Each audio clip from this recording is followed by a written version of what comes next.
Hey everyone, it's Frankie, and we're going to do something a little different today. We're going to start off with a conversation I had with brother shipper Jason D'Agostino, and he's going to talk about the podcast that he has. So go support him and his podcast just as much as you do my podcast, Broken Kayfabe, and Breaking Kayfabe with Bowdren and Barry. I am pleased to be joined here by brother shipper Jason D'Agostino. Jason, thank you for coming and telling us about your great podcast. Thanks for having me on, Frankie. Yeah, I'm a brother shipper with some podcasts. Travis Rains has plugged my main show a few times in the brothership, and that would be the Not Another Sports podcast.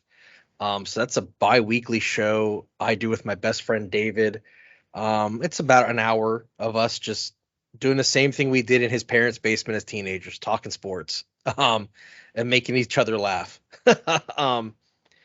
And then I also have a monthly Philadelphia Phillies podcast because I am a huge Phillies fan.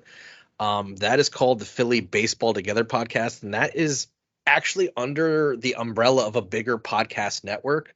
And last year, that was in the top 200 of baseball podcasts in North America. Nice. Yeah, I was surprised, honestly. And then my final one, I do the Punk podcast with a gentleman named Brad, who is with Baseball Together. Now, he lives out in Arizona, and over the last 2 years, we've gotten to know each other through doing podcasts and talking baseball, and we found we both love the pop punk genre of music. So that's just a half hour every week. Right now, we're on a break, but we do that 15 episodes a season, and it's really just us telling stories about our youth tied to the songs and albums of that type of music. Very cool. So you stay kind of busy with the podcasting. My wife said for years I needed a hobby, and now this hobby is like taking everything over. So where can people find your podcasts? So the Not Another Sports podcast, you can find, well, all three of them actually, you can find on Anchor.fm, Spotify, iTunes, Google Podcasts, Stitcher, Podcast Addict, pretty much wherever you can find them, they're there. And all three of them are also available on YouTube. God forbid anyone actually wants to watch me talk about stuff, you go and have at it. Well, cool, man. Thank you so much for coming on. Thank you, Frankie. Willie, mercy, baby. This is Shaska Willie. You're listening to Broken Kayfabe with Frankie Seabreeze and Ariel Bologna and Cheese Sandwich. They're like Coca-Cola. They're all over, baby, on whatever network that you find it on, baby. This is Navy SEAL Body Guy, and you are listening to Broken Kayfabe with Frankie Seacrest, Ariel Agbalog, and the Brothership. Now that half-wit, Shaska Willie, better not step on this, or I will step on him, Jack. This is Redneck Steve. You're listening to Broken Kayfabe with Ariel Agbalog, Frankie Seacrest. Flap their gums about anything that they want, putting some steak on it. Oh, hell yeah.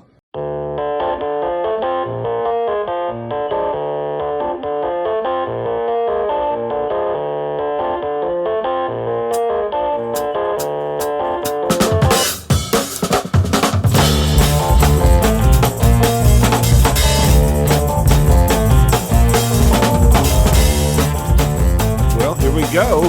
Welcome to Broken Kayfabe, the unofficial after show of Breaking Kayfabe with Bowdren and Barry. And I am so pleased to be joined by my co-host, Ariel Agbalog. What is up? What is up, Frankie? It's been a long time. Again, we say this every time we talk, every couple of weeks or something, but I'm just living the life right now, just going to work, doing my thing. Finally had the weekend off this past weekend and just enjoying my life so far. How about you?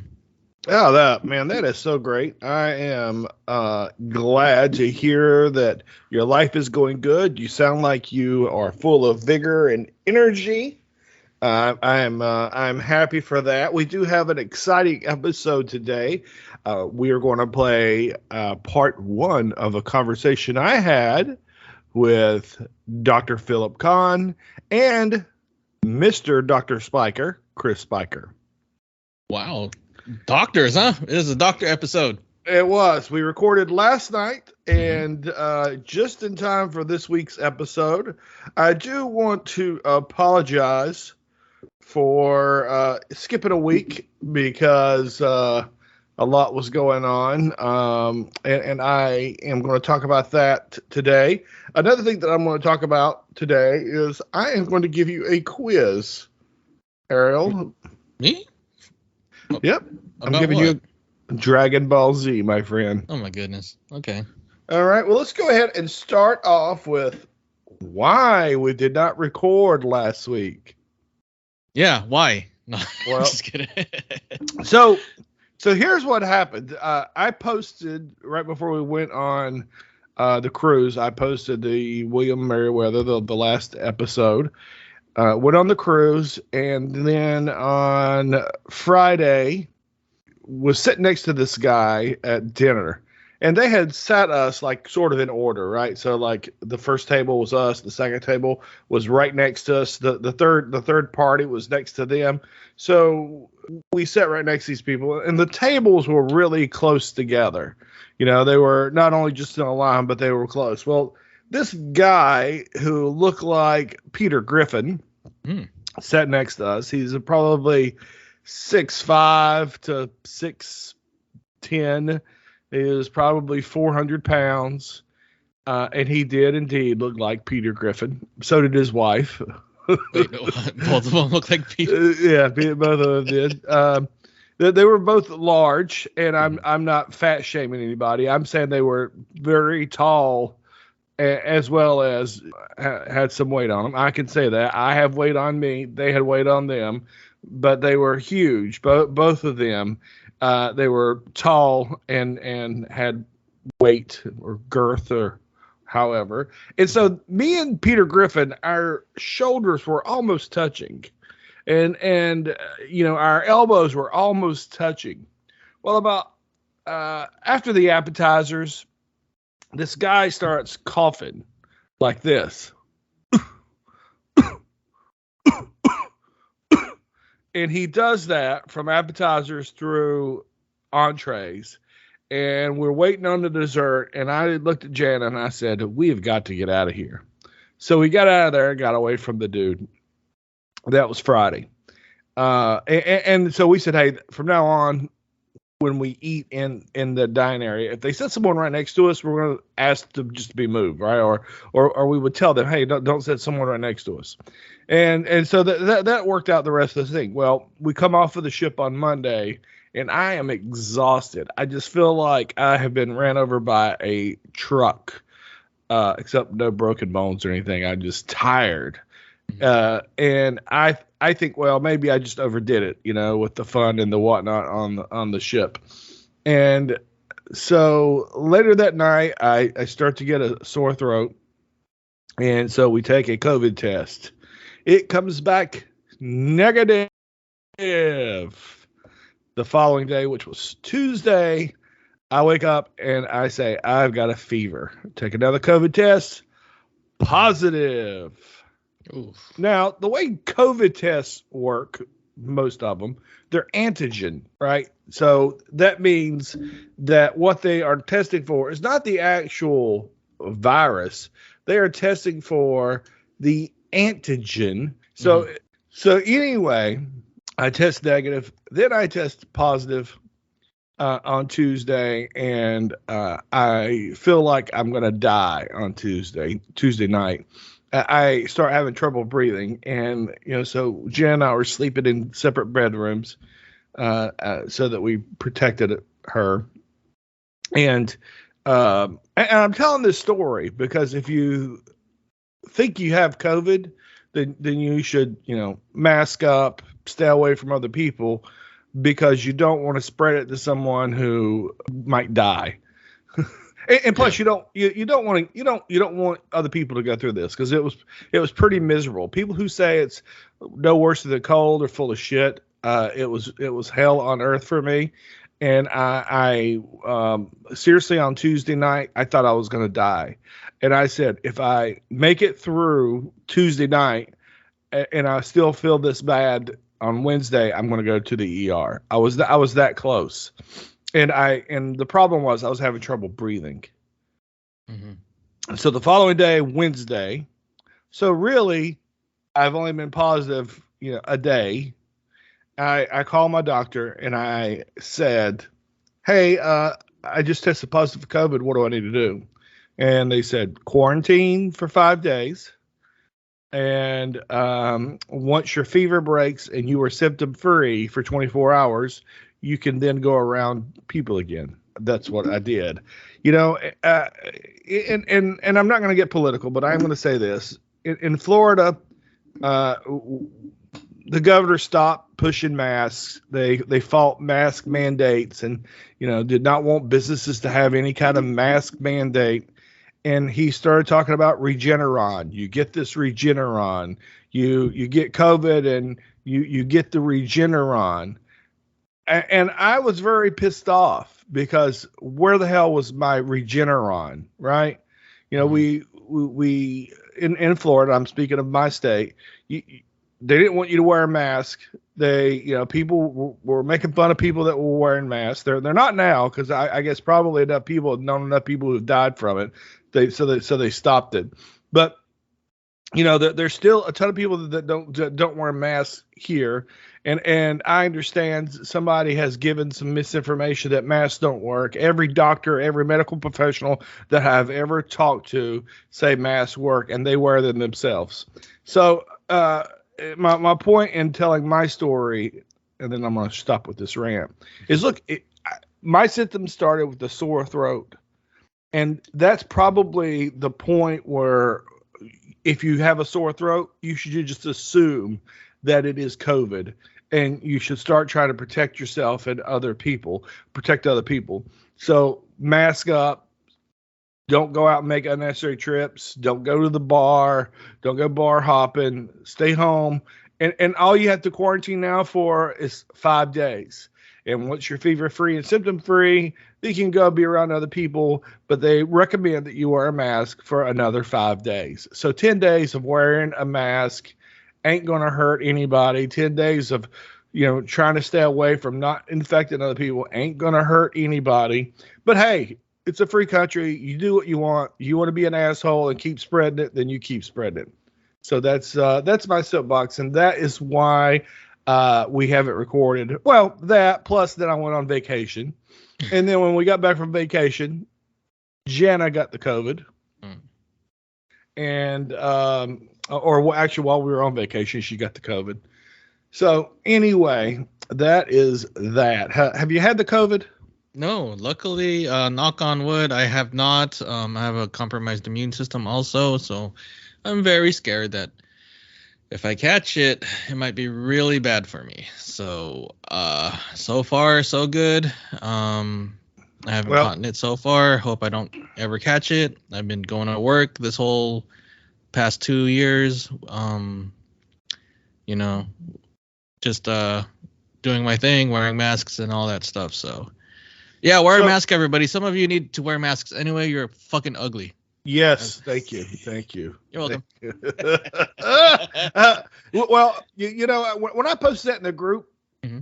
That I had is I'm not a very good communicator sometimes, but what I wanted people to understand is like, hey, if you think that there's a chance, or actually just assume that you have COVID, right? If you get a cold, assume that it's COVID. And, this thing is still mysterious. And, I had a friend who passed away who was probably about 7-8 years older than me. And he passed away and was not, obese or old or had any of those problems. And he got it and he died from it. So what if you don't care that you die? But please think about this. You could be the one that gets it and gives it to someone who dies.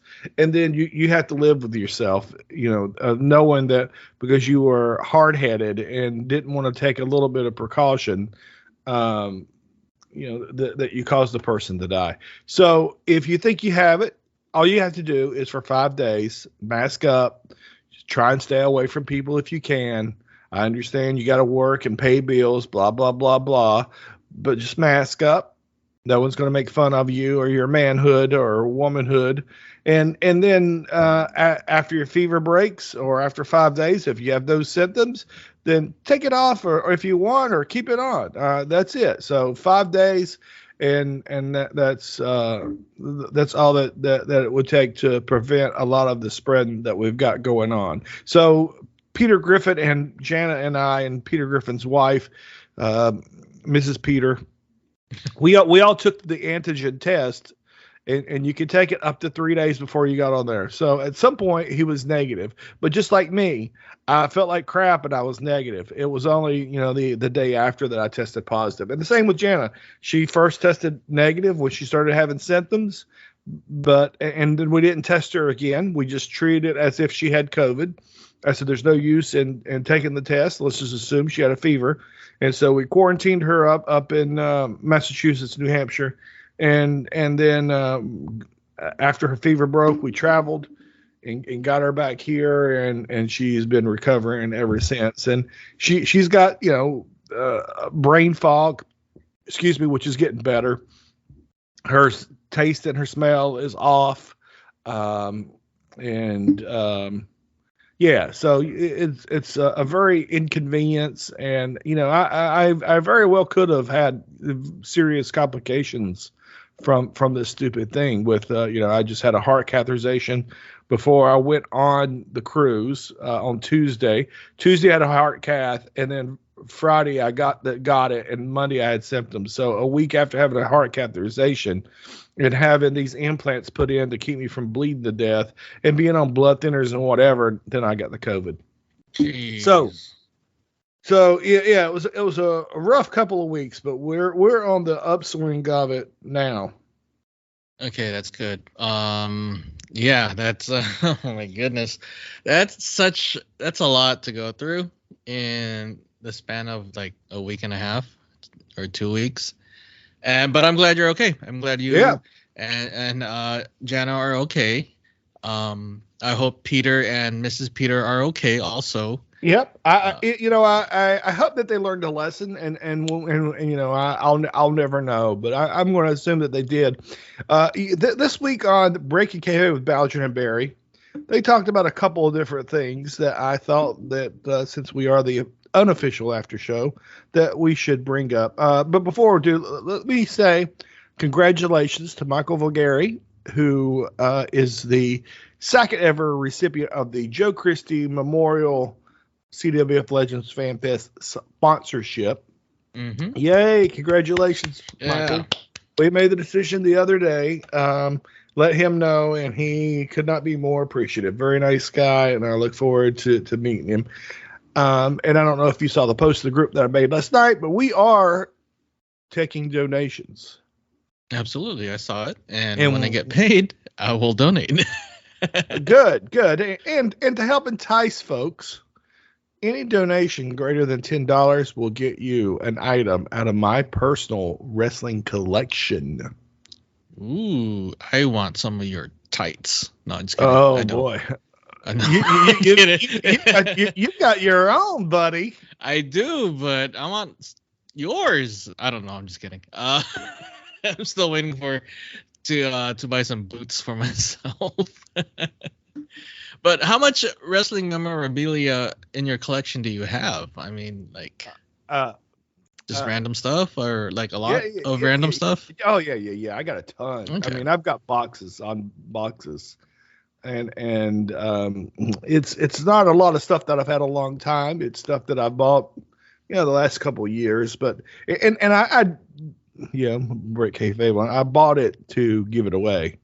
Mm-hmm. Every year or every Fanfest, I put things out because I know a lot of people go to these things and they don't have the money to buy stuff.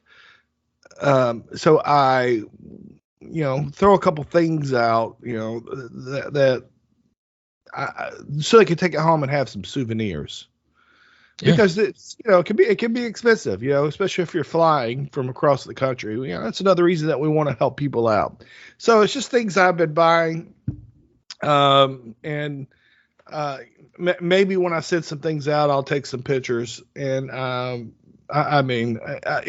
try and support things like John Crowther. He does the comic book style books.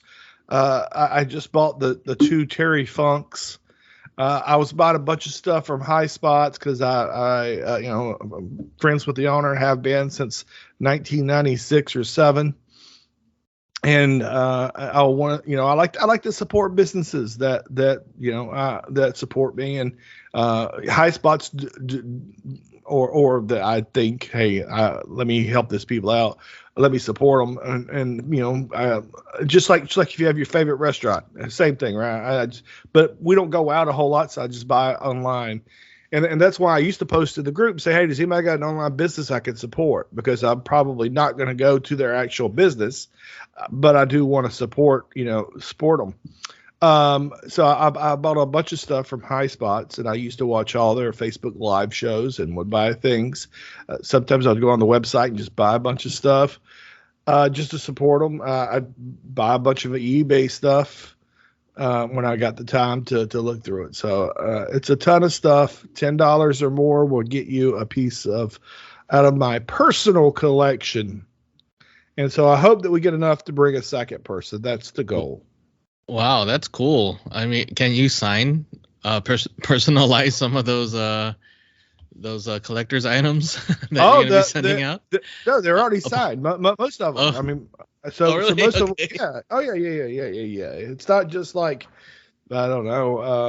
I mean, there's promos that are signed, and of course they won't be made out to anybody. And I'm not gonna jot it on there. Like, did you hear about the one guy that did that? Which one guy? I'm not gonna say his name, but so he had it was like Lex Luger, but so the person ordered from him a Lex Luger autographed, and it's supposed to be personalized, like to Jimmy, to Ariel. Well, Lex Luger didn't write to Ariel, so the promoter that was selling these things went back in their own handwriting and wrote to Ariel, and then it had Lex Luger's signature on it, and people were pissed that happened. So I'm not going to do that, but they have most of the stuff has signatures or have some sort of significant meaning to it, but most of the stuff is signed. That's cool. Do you have any 8x10s? Of me? Yeah, from back in the day. No. I used to sell like the 4x6s, and then I heard a larger one that was black and white that was like 11x14 that I would sell. Wow. And then if you got the Polaroid with me, that was $5. So I used to do color were 2, the big posters, which were black and white and just done like on regular paper, were 1. And then t-shirts were $10 for the one-sided and $12 for the two-sided. Wow. Okay. You should put out a calendar next year. That's a horrible idea. That's a great idea. I would be unrecognizable. That's true. I didn't recognize you in your GIF. Yeah, so I mean that's GIF format. 30 years ago, and 28 years ago is when that was, and I'm twice the weight I was then, probably. No,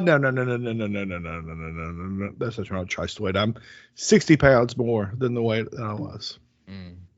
That's cool. I mean, we all get older, of course. Yeah. Most of us get heavier.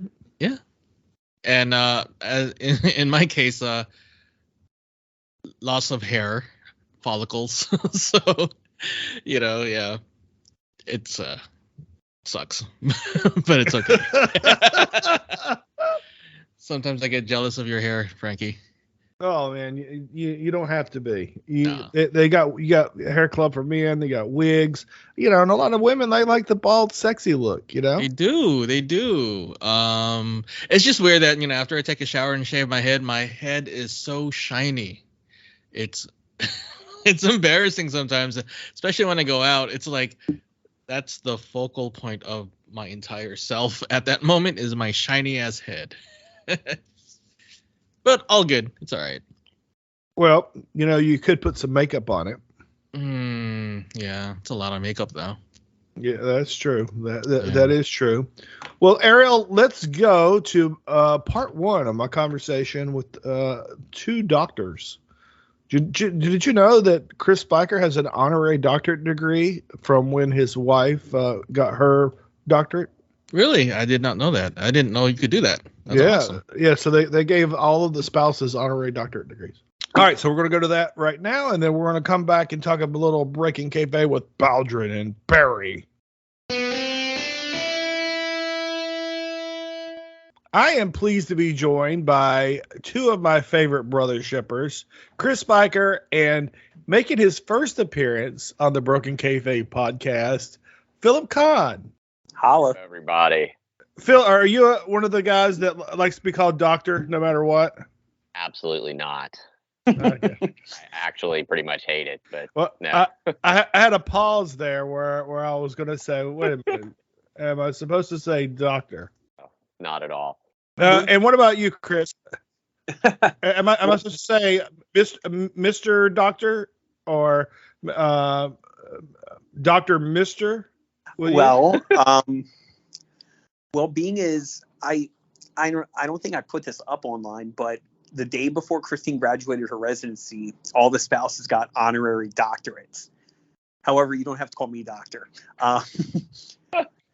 Yeah. So I have an honorary doctor. We're gonna hang it somewhere in the house here whenever we find it. It's somewhere in a box still, I think. But no, it's funny. Like every doctor I think I've ever met, except for the really snooty ones, are like, no, please don't call me that.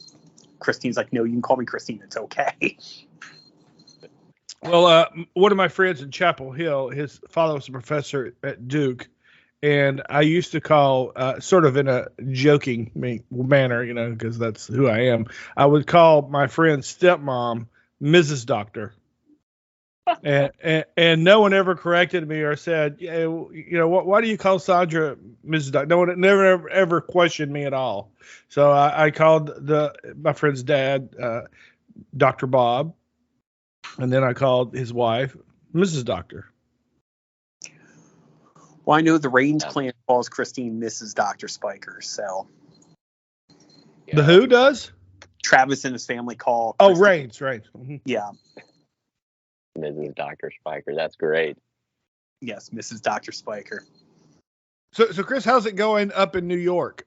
A little different weather than down south in North Carolina, where you come from? So 85 degrees up here feels a lot different than 85 degrees down there. That's true. Yeah, it still feels like liquid death here. That's what I've been hearing. Like I still have, Spring Lake from where we're from up in the phone, and it's like 90 degrees, like constantly, like all the time.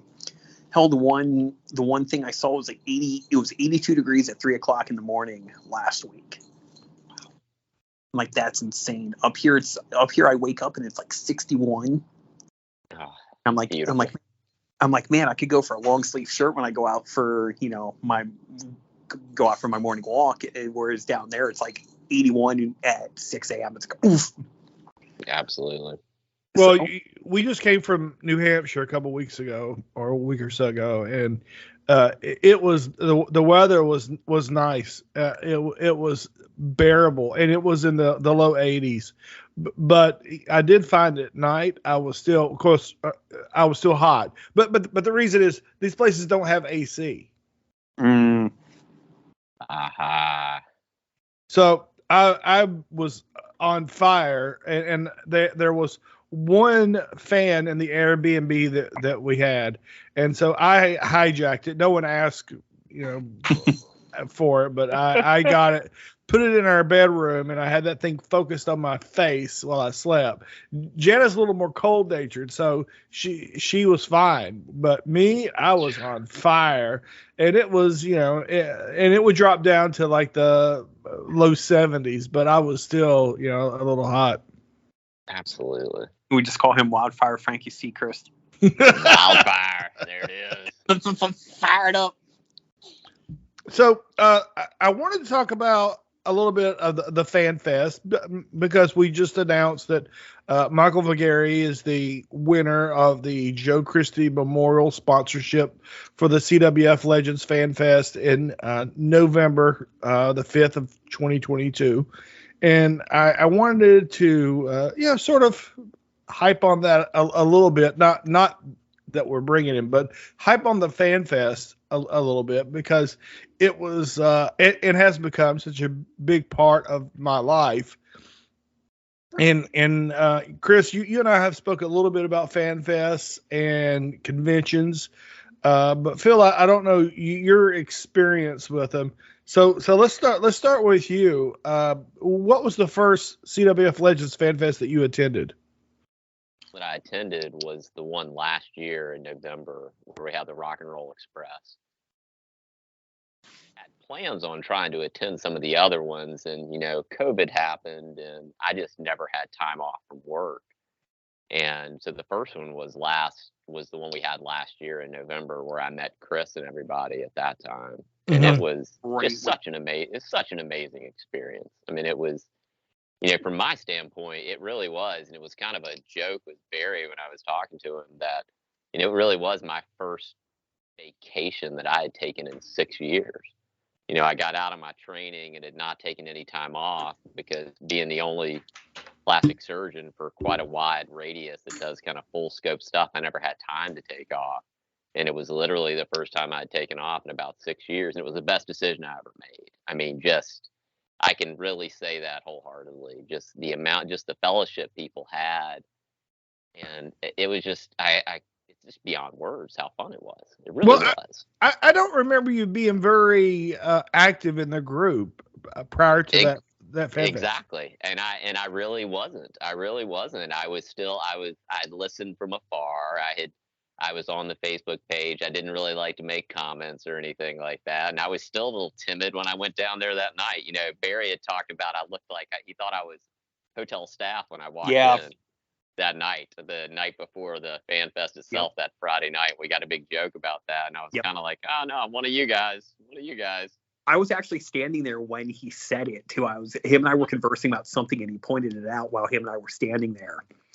And he goes, should I go over and talk to him? I said, do you want me to go over and talk to him? He goes, I'll go. And then, that's when we realized, you really were just one of us. You were just the best dressed out of all of us. I mean, that's all. That time, I'd come from the office. Literally, I'd seen patients that morning. I had to see a couple of patients and then drove the 10 hours. And then I was kind of worn out and tired and didn't even know you were having anything. That Friday night before, I saw Jamie Ward in the elevator, and I said, I think you and I are here for the same thing. And he said, hey, Fonzie's downstairs giving a little talk. And that's when I walked in, and everything kind of started from there. And it was just amazing. Like I didn't feel out of place at all, which is what's so fun about, I think, the Fanfest, regardless of everything else that goes on. Like, I think that the fellowship and friendships from it are just, you just can't explain it. You can't explain it really until you've experienced it.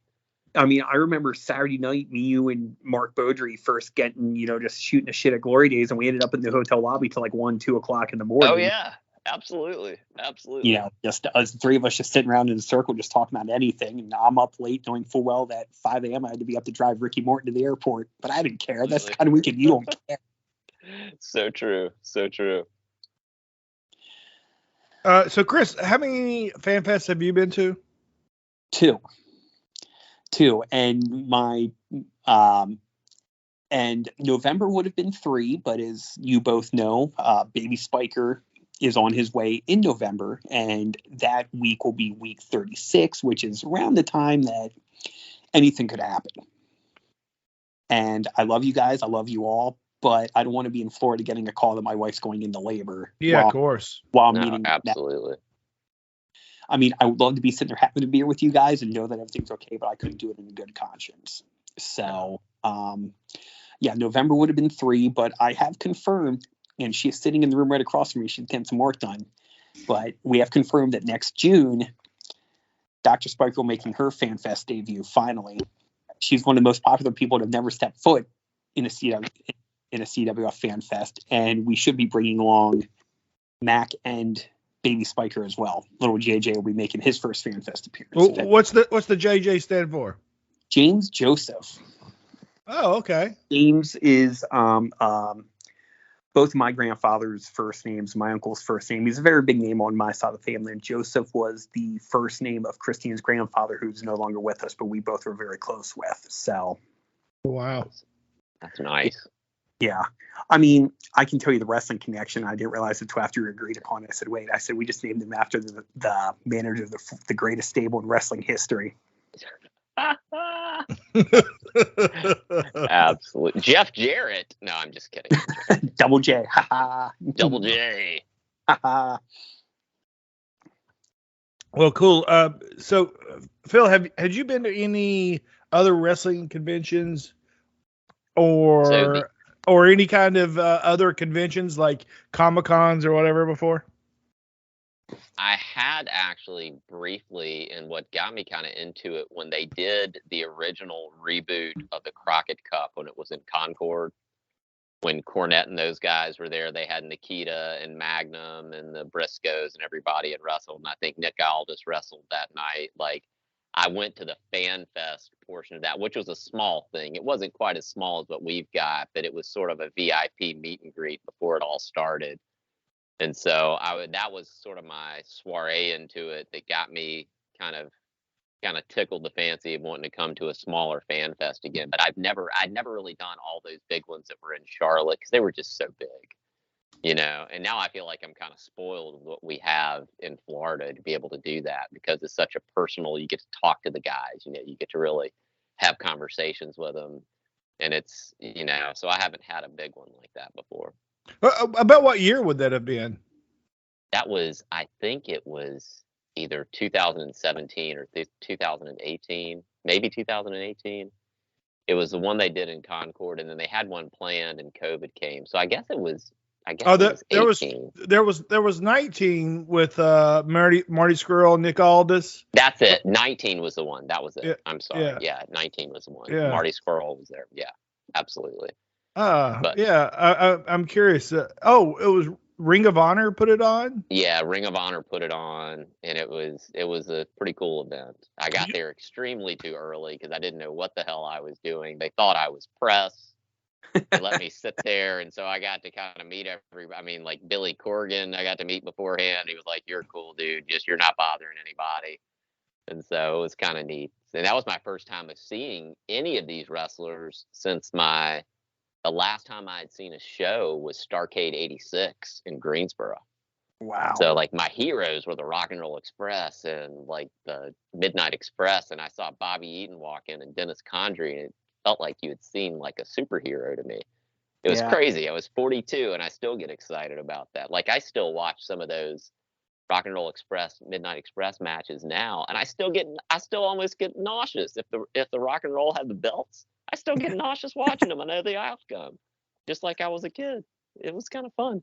I was actually just watching old Mid-Souths and I was paging through, and one of the Mid-Souths was the Midnights beating the Rock and Rolls. Yeah. I'm like, oh, this is so good. So, Phillip, who did you go with in 86? Because you would have had to have been like 10, right? I was 10 years old. It was my 10th birthday, Thanksgiving night, and the glorious Miss Martha / Mama Khan was the Mama Khan. She was the person that weathered the storm for me. That is love right there. That was who took me at that time, because my dad was a general surgeon / general practitioner, so he was basically on call for 35, 40 years. So Mama Khan kind of did everything. That's why it's kind of so fun, especially last year when we went back and I just took her along for the ride. She had no interest in any of that stuff, and that was what was so cool about the FanFest. You don't have any interest in any of these things, but those stories that people tell even like the Sunday morning coffee and things like that, it's just fascinating. Whether it was, whether it was Jarrett talking that morning or whether it was the rock and roll, and it was kind of neat. But that had been my last show, so it had been like a 35-year gap almost. Really. Wow. Yeah. That's insane. I mean, obviously Mac taking me to wrestling was, my gateway, and we still enjoy it. I mean, WrestleMania is going to be in Philly, so him and I might actually try and go do that together. Oh yeah. Because we'll be pretty decent to that, but no, I think it's awesome how you can share that with your parents. And of course, he's more, you guys know, he's definitely more into it. He can tell you all this, rattle off all this old school stuff that all that shit happened before I was even born. Absolutely. So I think I was at the Great American Bash 1985. Wow. Yeah, was that in the Nikita Ric Flair? Yeah. See, gosh, man, you guys are freaking nerds. How do you even know that? Look, I was at the event. I can't tell you one single freaking match. So 1985, I was 12 years old. And my friend Travis Glass, his dad, Shay, and his stepmom, Elizabeth, drove us to Greensboro to the Coliseum, dropped us off, and they left.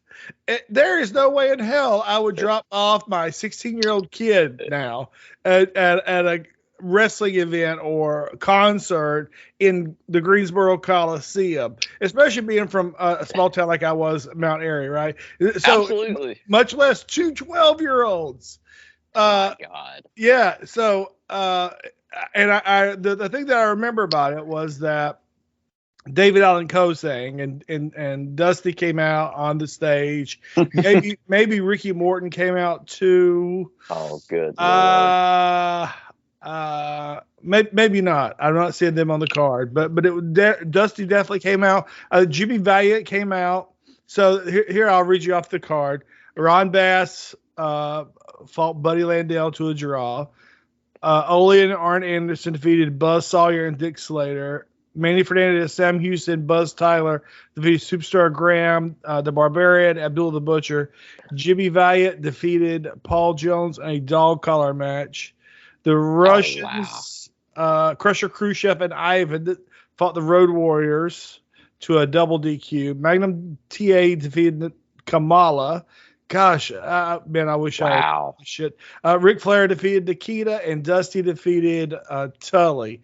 And that makes sense because I also saw Dusty and Tully at North Surrey High School gym sometime around that time. My parents would never, ever have driven an hour to Greensboro to take me to a wrestling show. They did when I was, I'm going to say, before I was 5, but as a preteen or a teen, that never ever would have happened.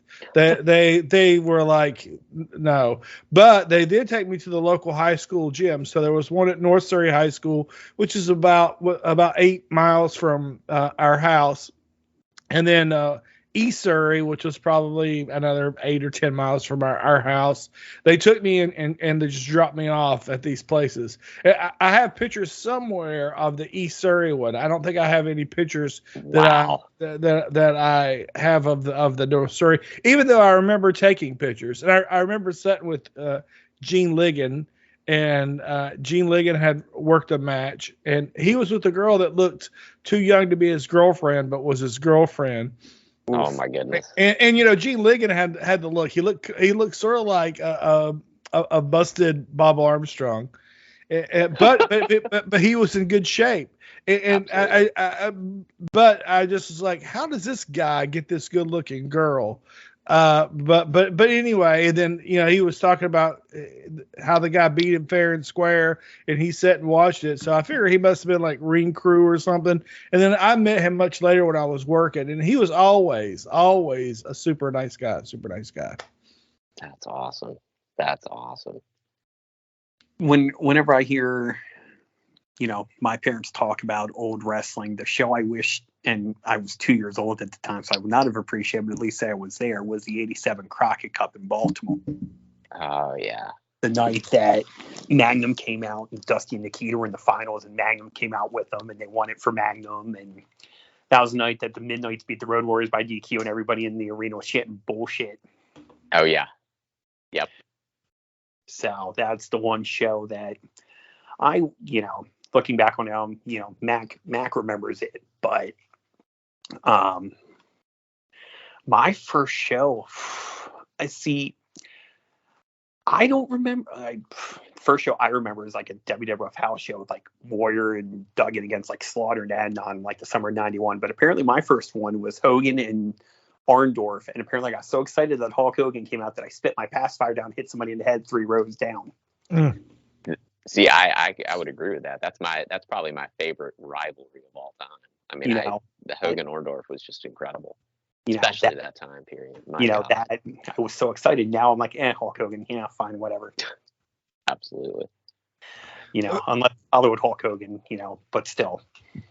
So I marked out with the Masked Superstar, and part of the reason was I remember being a kid of I'm going to say 4 or 5. I don't think I was in school, and I remember seeing a match with he and Blackjack Mulligan, and they did this spot where they're trying to go at each other, and I think the match ended in double disqualification. And I don't know whether it was in Winston-Salem or in Greensboro, but they did a spot where they're trying to go at each other, and Tommy Young gets in the middle, and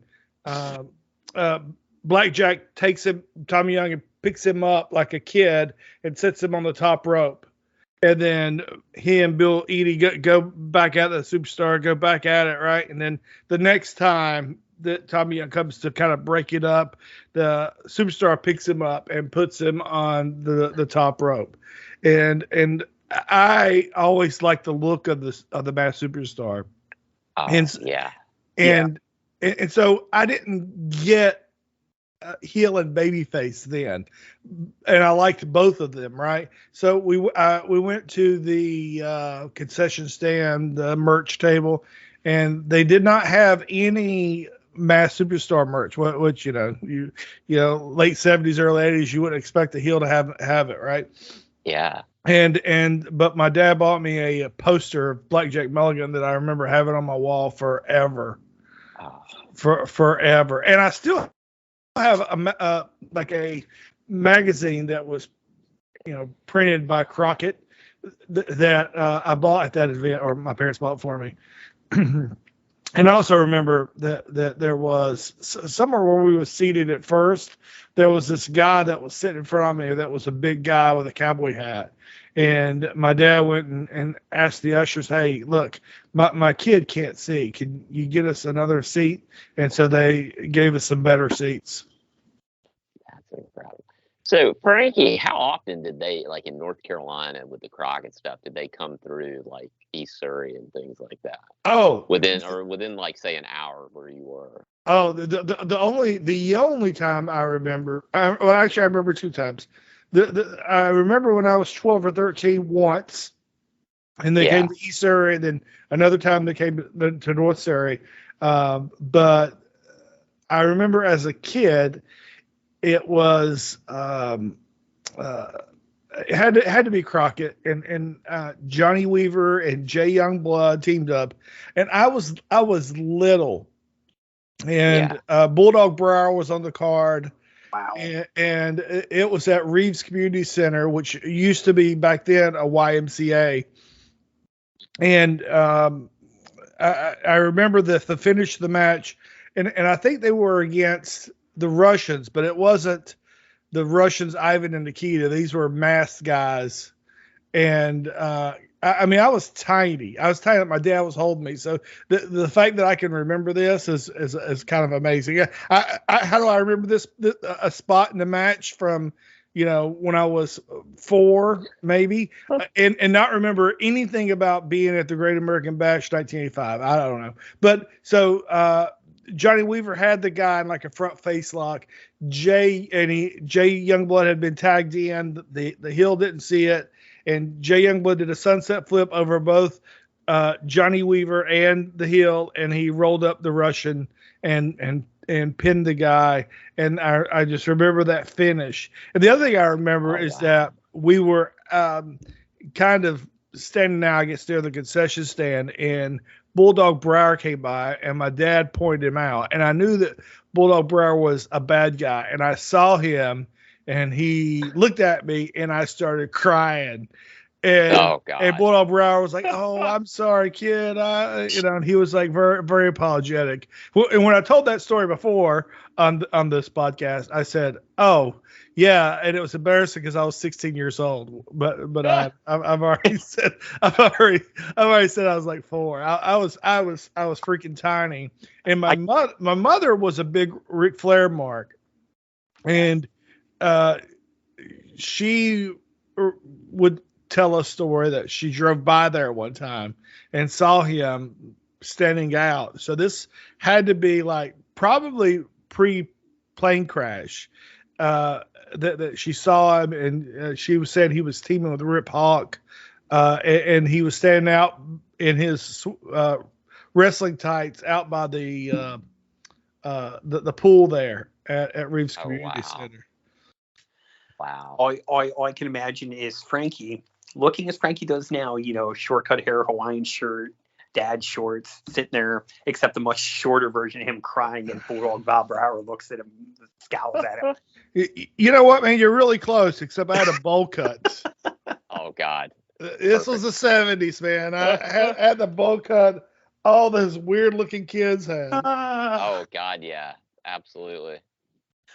Oh, my goodness. Yeah, the wealth of history in the Carolinas. I mean, it was last summer. A group of us guys took a trip out, came in from all over the place. We drove through Charlotte, saw where Magnum had his car accident. Yeah, absolutely. And saw where they got out, and where the Horseman got out and broke Dusty's arm.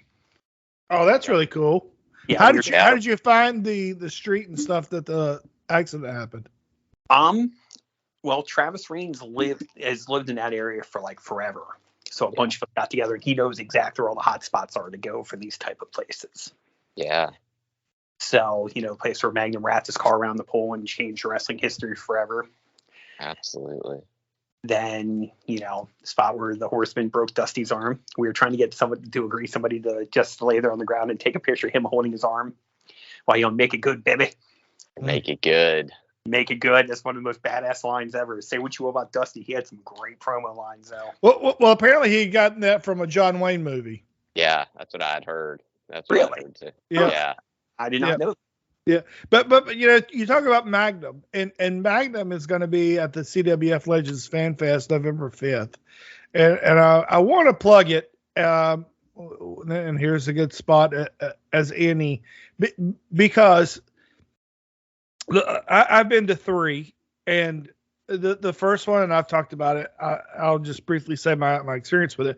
I didn't know what the hell was going on. I was like Phil Khan walking into the one down in Concord of the Crockett Cup, and I had no clue what was going on.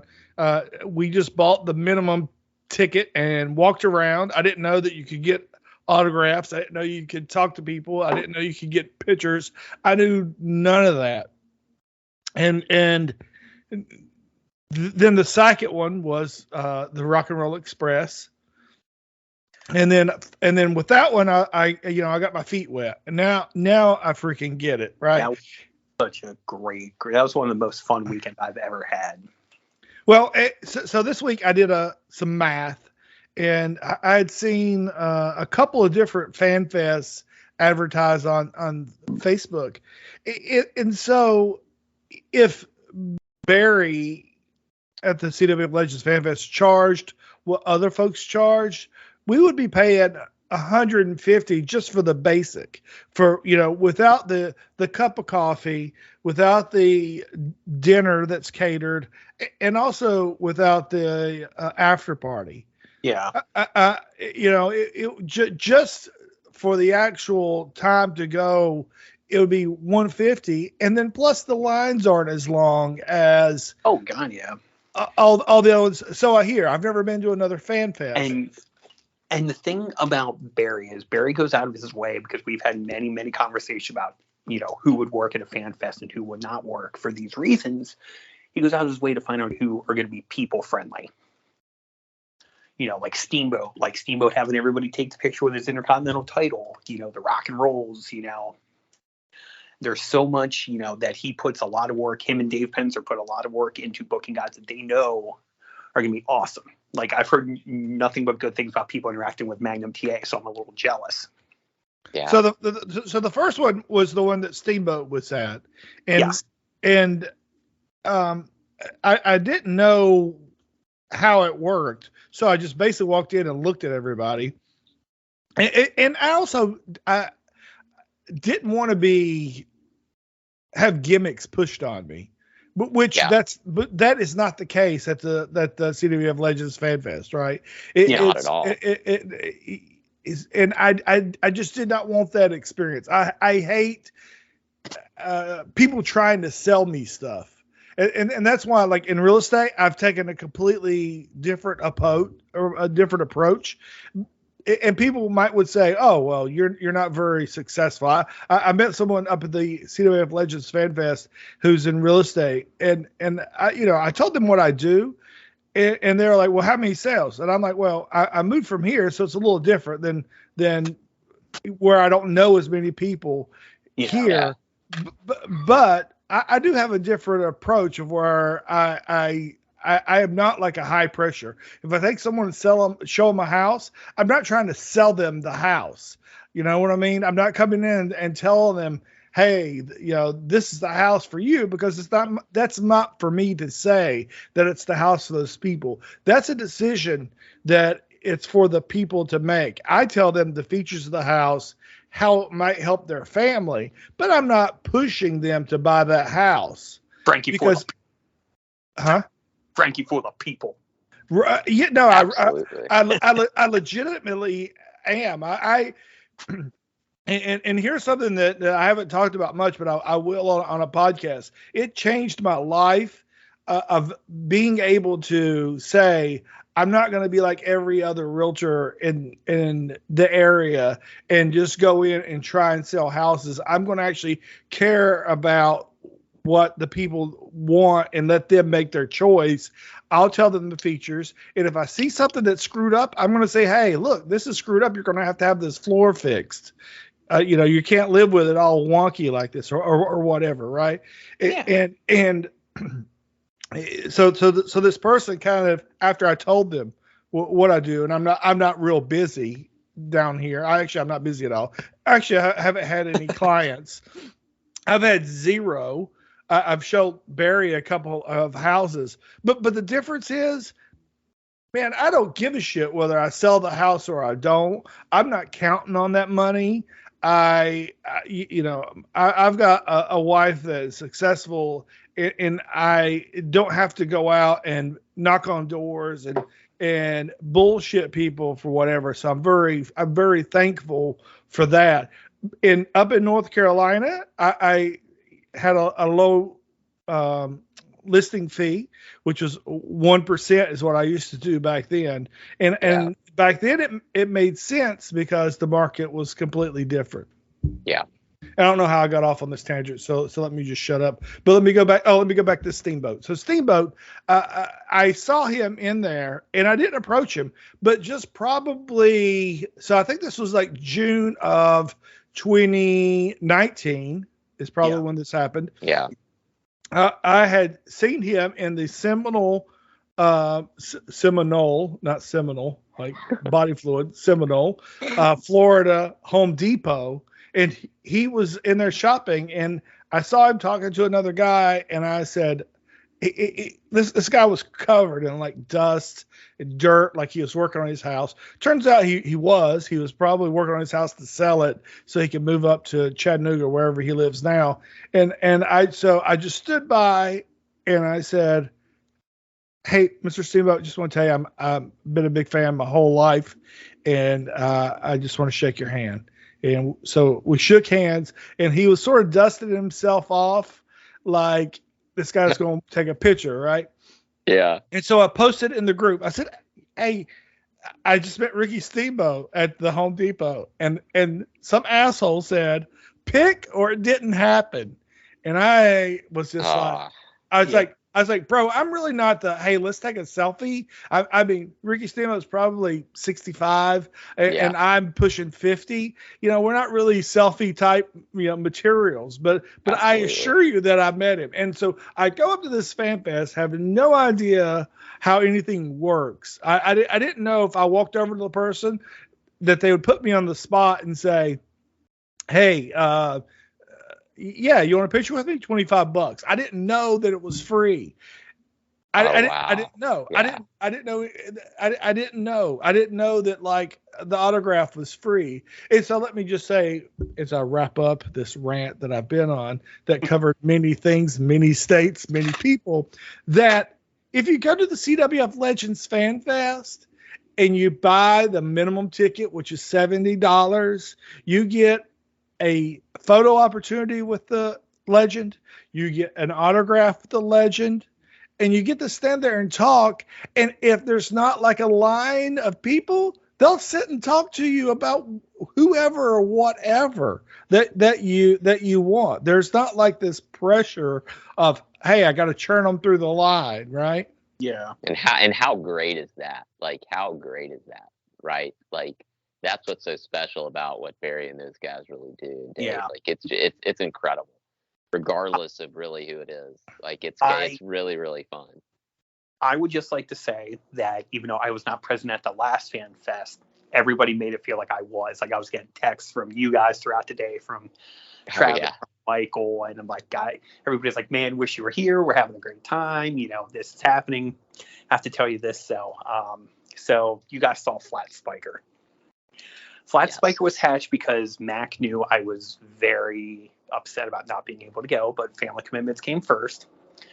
So it's revealed to me while I'm standing on Carolina Beach, and we're with family and everything. Christine's residency graduation weekend, and he goes, who do you think came up with the idea? He goes, that was me and Michael Herrick. Travis went around, got all the autographs on it.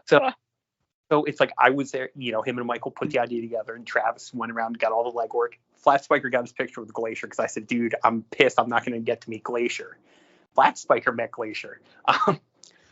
But the fun story is I have to tell, Jeff actually tried to get Kevin Sullivan to cut a promo on me. Oh, wow. And apparently it was fantastic, but it didn't record. Oh, no. Jeff was so mad. He messaged me. He goes, man, it was so great, too. He goes, Kevin Sullivan did a pro. I'm like, But, it went out. Everybody went out of the way. Barry messaged me, Travis and Michael, and, people that were there were like, hey, sorry you're not here. I was just glad to see everybody else having a good time now. So, and that speaks to the level of people you're going to meet there, is that you're able to share in that with people, even though you're not there. Absolutely. And it's such a fellowship that develops, like, just aside from the talent that they've got there, just the real, like, the broad range of people that you meet.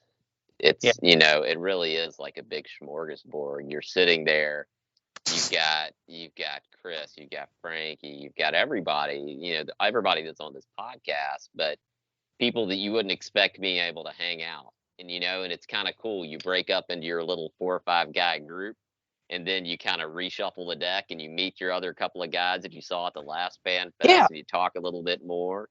And then you go to the next little group and you talk a little bit more. And I mean, I keep in touch with all these guys, all you guys now, like, just like you're next door. And that, I guess that's the power of, like, social media and everything now. Like, I bet now today, Chris, how many times a day or week do we text about either a freaking action figure or a comic book or something else like that? It's all the time. It's fun.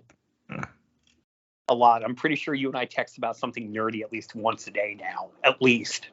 Absolutely. Yeah. And who would have thought? Like, who would have thought in this strange, crazy world, you got Frankie, who I didn't know was from Wilmington, and, who does real estate. I'm a plastic surgeon. You've got Chris. You've got everybody from Michael Herrick to Mark.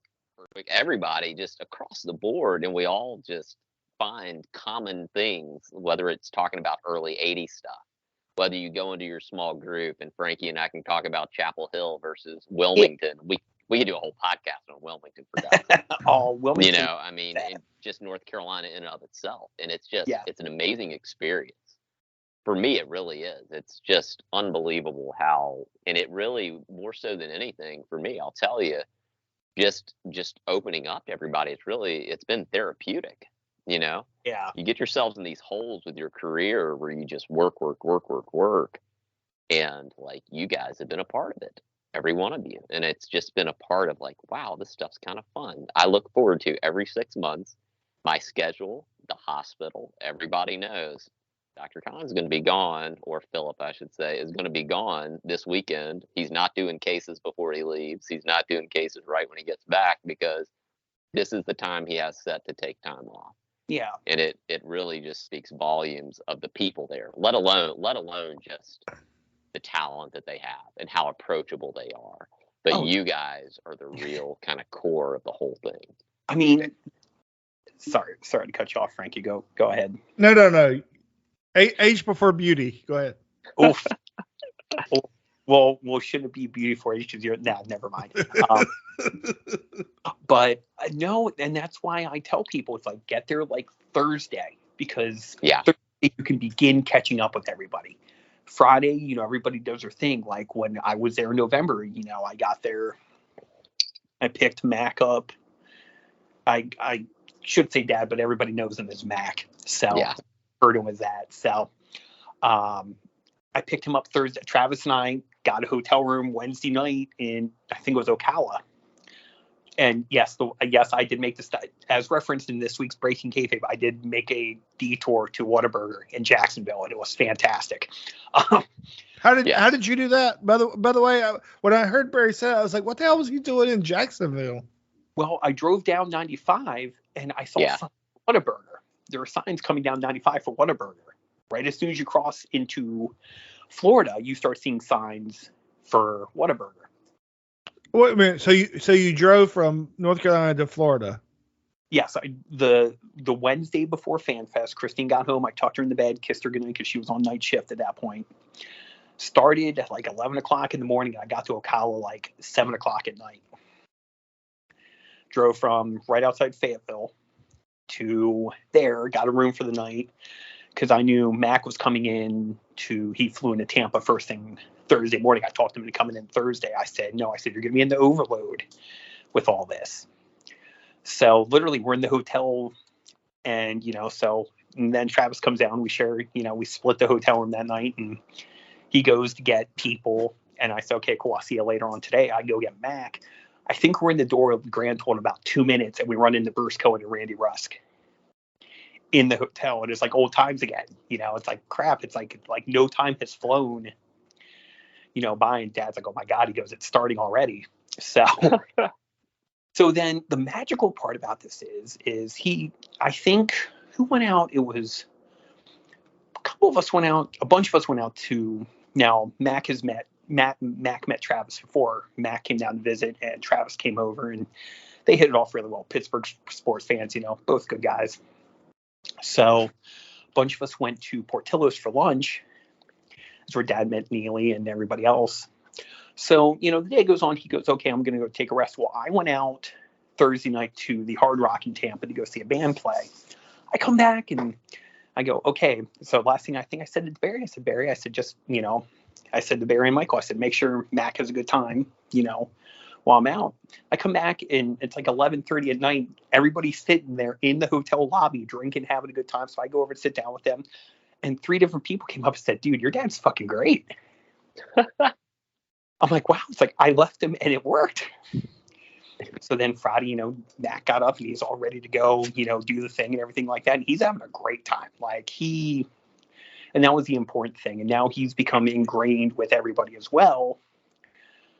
So we're really looking forward to making a big family trip down next summer now. Well, awesome. that'll be cool. That'll be a good time to come on down. You know, we may, you know, it's a long time away and a lot of things can happen, but we're definitely planning on making a little bit of an extended stay. Very and why nice. be in Dr. Khan's neighborhood in the end of September. Excellent. We're making the rounds, but it just speaks to then you can go see people from the FanFest if you get the chance. I mean, you see them in normal everyday life. You know, you try and make the plan to go hang out with these people that you met at this wrestling convention. Absolutely. I mean, trust me, I technically met Christina at a convention of sorts, so I know how to make lifelong bonds with somebody. Yeah, well, yeah, and you know, when we got back from Massachusetts, New Hampshire, we went and had dinner with Barry and Linda, and so Linda starts talking about all these people that she had met and how she had met them, and it goes right to your point, Chris. It's like it's exactly that. It's because of the group, because of the Breaking Kayfabe with Bowdren and Barry Facebook group and the podcast. It's they were talking about meeting Mark Herwick here, meeting Chris and Chris there, and and going through all this list of Jamie Ward, Eric Chominski, all these people that they have met and hung out with only because of the group and the FanFest. And so when we got back, we were exhausted. But I said to Jan, I'm like, look, you know, Barry's not in the area very often, and so you know we should go and meet him. So we drove about an hour down to Anna Maria Island, and we met them. Had the dinner, had a great conversation, and good talks. And Linda was, you know, actually the topic came up of whether she could come to the FanFest or not. And I said, you should absolutely come to the FanFest. But here's the thing, though. I told her the same thing. You know, when you're dating someone, it's like, if you take them to a party, you feel like you have to stand by them, and it takes a certain I don't know, a level of something where you can go, hey, look, you go do your thing. Well, actually, if you're working, right? So if you're working, so Phil, if you're working and your significant other comes over to the where you're working and you're actually working, you see a patient, you might go, look, I'm not going to be able to spend a whole lot of time with you, but if you come, just know, you know, I'm going to have to run away. I've got, you know, patients that are waiting, and it's the same way with Barry. It's like Barry might be the organizer, but he's also the like the entertainer. He's a celebrity of sorts, and he has to, you know, talk and, you know, hug kids and kiss babies and what's the saying? Hug something and hug women to kiss babies. He's got to do all that, right? He's got to be like a politician. He's got to be all over the place. And so, look, back in my nightclub days or bar days, I was the exact same way. It's like, hey, look, you don't want to come hang out in the bar because I'm actually going to be working. And you might not think that I'm working, but I'm actually working. When I'm over here talking to this, you know, nerd, that's actual work for me. Yeah. And, you know, and so I get it with what she was saying, but I said to her, look, you will be 100% fine. Let Barry work and do his thing. Come and talk to all of us and you know, hang out with Mrs. Bowdren or Jana or you know, whoever, and I almost just said, but not so and so, but I did. I actually think all three of us on this call know who would probably make a direct beeline for her, and yeah, but you know, that's what I said to her. Jana was the same way. Yeah, I mean, look, before I met Jana, she didn't know wrestling from from volleyball. No, that's not a good analogy. But anyway, you get my point. She didn't know, and she did. I didn't care, and she still doesn't know. I don't watch wrestling. She doesn't watch wrestling, and she doesn't care about some old guy that used to do wrestling. But she's happy coming and talking to all of these folks that are there, and every time that I go to the Fanfest, I meet new people. Oh yeah, absolutely, and that's what's so cool about it. It's so fun. Phil, I wanted to talk to you so bad at the last Fanfest and just like sit down and have like this like Wilmington strong conversation. Absolutely. But we were just pulled in different directions. Absolutely.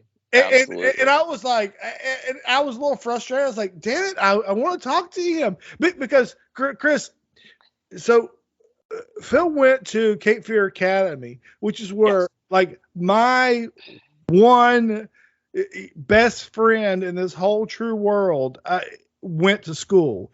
And so Phil went to school with my friend's older brother. And listen to this. So after he started listening to the Breaking Kayfabe podcast, this nerd went back and in the feed, when you click, you want to subscribe to the feed. He went back to all the other ones, and he found this podcast that I used to do in Wilmington with this girl that he used to go to Cape Fear Academy with. I mean, it's crazy, right? So in like 2018, 2017, 2018, I did a podcast only to promote my real estate business with this girl that I'd worked with when I worked for Jana. And I just was thinking, because I knew that like I had to have a guy and a girl team. I was like, who could I get to be my partner? And so I thought of this girl because she's just like rambunctious and will say anything, and she's whatever. And so I asked her. She said sure, and I would take her out. We'd have a couple drinks. Or would beat in the car and have a couple drinks in the car, and then we would record in the car, and we would just talk about like what was going on in the area, and then I would always plug my real estate business. and so Phil went back, and he's like, messaged me and said, "Hey, I actually went to like elementary school with your former co-host." And I was like, "What?" Now, isn't that crazy? The world is a very, very, very small place. Case in point, and this actually just came into our lives, back in our lives, I should say. So the town where Christine is from has one stoplight. The whole region known as the coal region up in PA, very, pretty chill place. So I worked with a guy 20 years ago who's from that area, and he said nothing exciting ever happens up there. Don't bother, because he was from there. Turns out that his sister-in-law played basketball with Christine, and Christine knew of his dad because his dad was a very famous coach on the football team up there. So just talk about like really small. He told me nothing good ever happened up there. So of course I, text him and say, dude, and him and I were really close. I was actually one of the best men at his wedding. And I said, dude, I'm dating this girl from Coal Mine. He goes, what did I tell you about the coal region? And I'm like, wow, it's really small, and they knew a lot of the same places and a lot of the same things. And it's just like really weird. So after he met her for the first time, he goes, I lied to you. He goes, cool things do happen in the coal region. You found one of them. So, yeah. So it's a really small world, because it turns out Christine played basketball with his future sister-in-law, and their moms. Yeah. And it turns out their moms are friends too. So, yeah, it's a weird. The world is so big and so small all at the same time.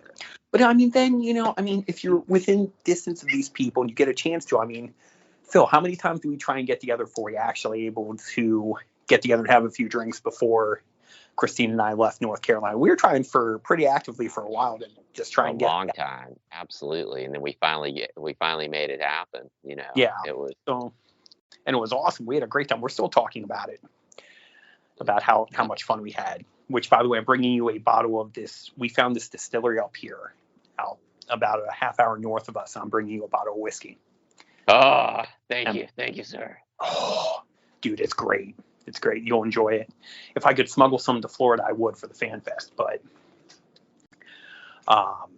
But no, and it just speaks because then those people become part of your everyday life. I mean, That's Frankie, I what don't know if really, Barry, I don't know that's if what I think Barry, is really cool about it. you know, I mean, Frankie, I don't know if Barry mentioned this or not, but every time I would come back to Pennsylvania, being in North Carolina or being in New York, Barry's like, well, let me know. I'll see what I can do. Maybe we can get together. 9 times out of 10, I'd see Barry going back through Pennsylvania because he'd insist upon it. So, you know, and then when him and Linda came for, you know, Christine's graduation party, I was like, man, this will be really cool. And Linda's like, I've heard so much about you and Mac. I'm like, and Christine, I'm like, oh, that's really great. She goes, yeah. She goes, I can see you was right. I'm like, oh, like warmed my heart. So, yeah, It really is like a family like atmosphere. I'm sorry to cut you. It really is like a family like atmosphere. The whole group. It's kind of cool. No, it is. And I mean, you know, people who may not be socially adept, like, you know, hate to say it, Mac was a little nervous, but I said, you know, like I said, come back Friday. He's like, okay, let's go hang out with him. Like, all right, okay. You know, people welcoming him, you know, him catching up with people, and, you know, and that Saturday night, he said the best time he had all weekend was him sitting with Frankie and Jana Saturday night at Glory Days. He only said that because we picked up his tab. Oh gosh. he was very adamant. He still talks about it. I'm kidding. It was actually exactly what we all needed, because look, I do not like going and sitting at one big long table and getting waited on. It is always crappy service. And you know, at this last Fanfest, I on the second time that we had at Glory Days, I just got up and went to the bar. And then other people saw me do that, and they started getting up and going to the bar. Because, look, I know how to get service. And sitting around at a big-ass table with 20 or 30 people who are completely all different, right? From different parts of wherever the United States, from different backgrounds, different table manners. Thank you. I knew that if I got up and went to the bar, I could get service. So I went up there and I ordered drinks, I ordered an appetizer, and then I brought it back where they had, you know, the one guy out there trying to wait on the whole outside. And so I know from my experiences that's what needed to happen for me and for mine to get taken care of. But you know, we did miss your dad, and look, I love talking to that guy and Jana, and it was exactly what Jana and I needed. We did not need to be sitting at a big long table not getting service or getting crappy service. And then, you know, we sat with your dad over there and we ordered food, and then we ended up moving over and we had a conversation with Barry. Yeah. And who was the other person? Jamie Ward. I was going to say probably Jamie, I would imagine. Jamie Ward was the other one. I feel like there was another one. But Jana was talking to your dad and Barry, and I was over there talking to Jamie, which let me just go on a tangent for a minute. I'm just amazed at like these long relationships that these guys have had with people, and have been going to wrestling matches. Like Jeff posted a bunch of pictures from him moving, of like him, Flaherty, Greg Good. I don't know, but how great were those? Yeah, those but you'll see like Jamie Ward, John McAdam. You see these people who have known each other for years. I mean, years, like 30 years. Like I was, you know, in high school, and they were doing these things. And I think that is absolutely so cool. I think Barry told me that him and Jeff have known each other for 36 36 or 37 years. I'm 37 years old. So this baffles me when people have these long friendships that, you know, withstand like the test of time. You know, that to me is incredible. Well, you know, Barry and Howard Baum lived in the same condo complex as kids in Miami Beach. The legendary Howard Baum. Right? Yeah, I'm going to tell a story. Actually, let me go ahead and tell it now. So at the last Fanfest, you know, Howard couldn't make it, right? Yeah. And everybody loves Howard, right? He's this personality on the Arcadia Vanguard podcast network, which I'm not a member of, but I do enjoy their content. And so Howard was not at this one, and we all were sitting around. Jana's there with me, and Michael Herrick, a bunch of folks, and I said, "Man, I wish Howard was here and was, you know, a part of all this." And Dave Flaherty said, "Oh, you miss Howard Baum, huh? Well, I got a Howard Baum story for you." And so we're Phil, were you around at this time? I think so. And he says, "Oh, well, one night Howard and I were hanging out, and Howard said, 'Let's go to the strip club.' And we go to the strip club, and Howard likes the ugliest strippers you've ever seen in your life." Yes. And he goes on and on. And I'm thinking, is this a joke? Right? Is there a punchline? Absolutely. I'm like, I'm waiting for it, and I'm looking at Janet, and I'm like, no. So it wraps up, and there's really no Howard Baum story. I guess. I'm sorry. They like unattractive strippers is not a Howard Baum story. And so Jana says to me as we are away, she goes, "Oh, I think Flaherty needs to work on reading the room." Oh yeah. Yeah. I mean, I'm sure Howard's got some very interesting stories to tell. Howard, here's the thing though, right? If we're hanging out and everybody said, "Oh, I miss Chris Spiker," I wouldn't say, "Well, let me tell you a Chris Spiker story," and then just say, "Hey, he likes really muddy cars." Yeah. You know? Got to be something behind. You got to get some substance behind it. Yeah. And yeah, so it was hilarious that, you know, I get the sentiment, you know, hey, shit, who cares about Howard Baum? I'm here. I'm a legend. But you know, it was just kind of, it was a very awkward, funny moment there in the lobby of the Marriott Suncoast Resident Inn something Parkway. And look, you didn't have to buy a ticket to experience this. And you might go, "Oh, well, why would I?" I'm telling you, it is. Well, here, let me tell you another reason why you should buy a ticket and go to the CWF Legends Fan Fest. So we're all eating breakfast, right? And if you don't know how to eat a breakfast in the hotel when it's the Continental or whatever free thing they provide for you, here's what you do: you eat your breakfast, and then you set your plate down, and then you go back through and you say, "What can I fit in my pocket to take to my room?"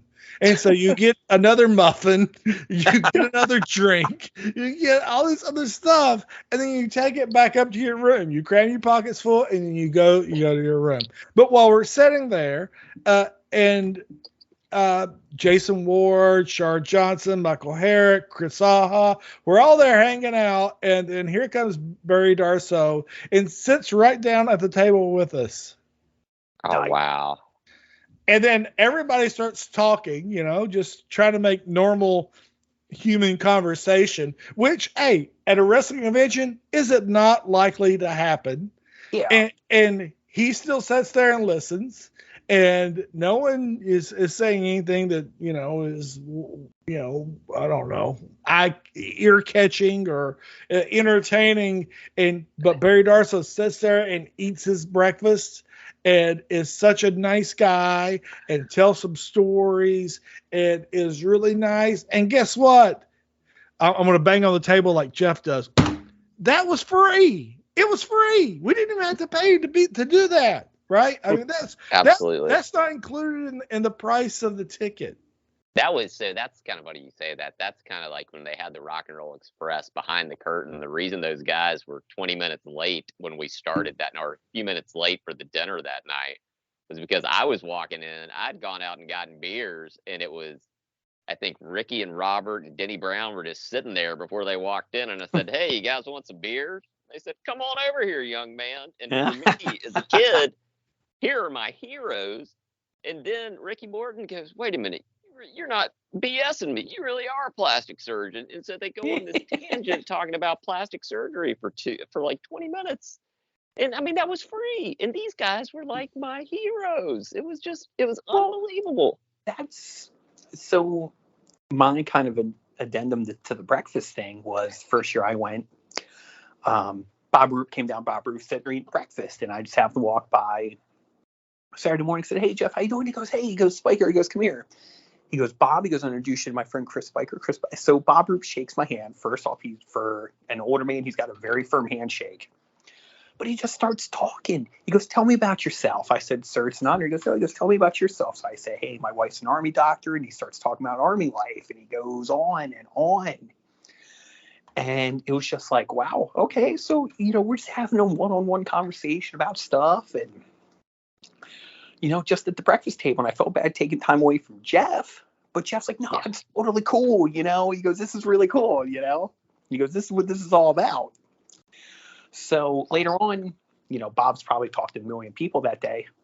Bob goes, "Hey, Chris, how are you?" You sitting there at the table, "Hey, Chris, how you doing? You having a good time?" I'm like, "It's Uncle Bob." So I find out why you call him Uncle Bob. But then the other experience I have was the Fonzie Friday night. For some reason, Fonzie wanted to talk to me all the time while we were when we went over to Glory Days. And I felt bad because I'm like, other people are going to talk to me. Him and I just kept talking. Awesome. And I want to shut Fonzie up because Fonzie is one of the coolest wrestling dudes I've ever met. Yeah.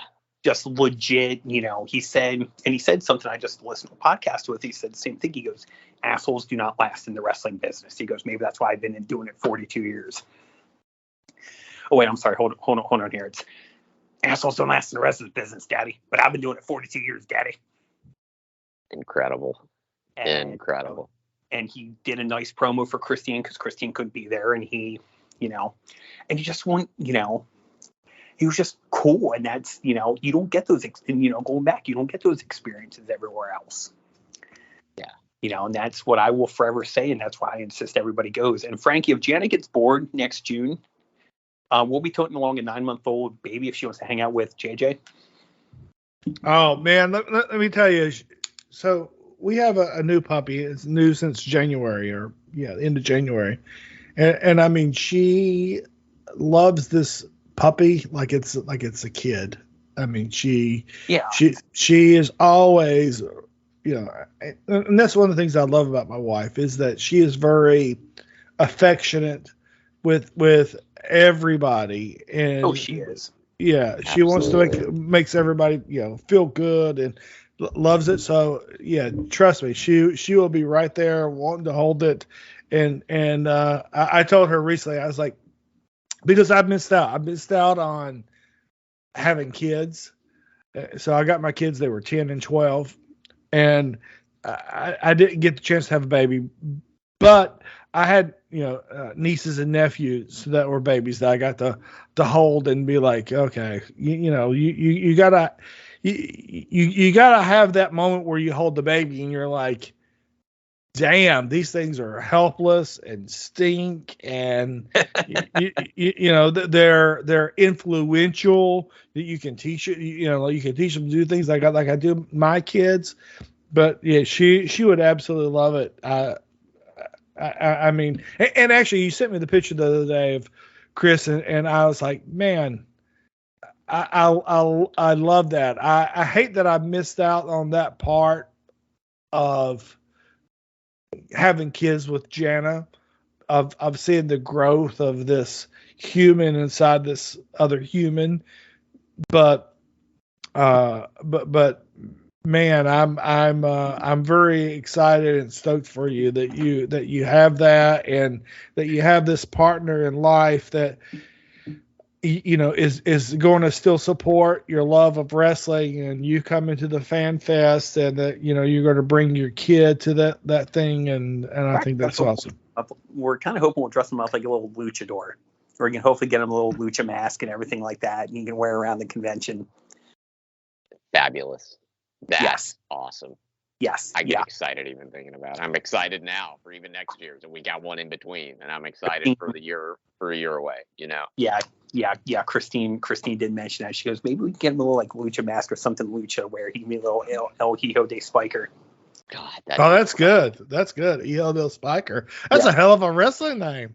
Chris Spiker is a great wrestler name. Well, it's funny because we have JJ Spiker, and our youngest godson is Holden Black. So I said Holden Black and JJ Spiker sound like they could be a WWF Tag Team Championship team right there. I said just let them use their real names. I said we'll train them to be professional wrestlers, and I said Pop will never be prouder of them. Funny. That's awesome. Yeah.